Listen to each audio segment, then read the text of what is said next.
Bismillahirrahmanirrahim. Assalamualaikum warahmatullahi wabarakatuh.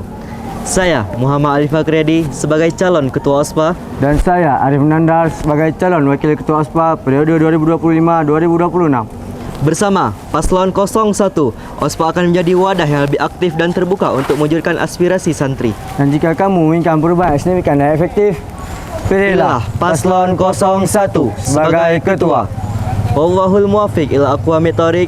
Wassalamualaikum warahmatullahi wabarakatuh.